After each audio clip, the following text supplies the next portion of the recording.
I forgot to include the fan that's also on the arc fault circuit for the plugs.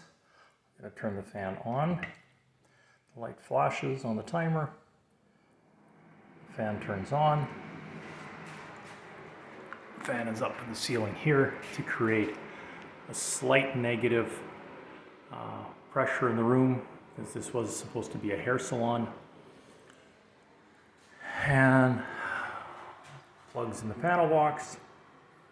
I turn off the plugs, the fan turns off, and also arc fault indicator turns off. Turn the fan back on, plugs back on. The fan is no longer on, but the AFCI is now activated.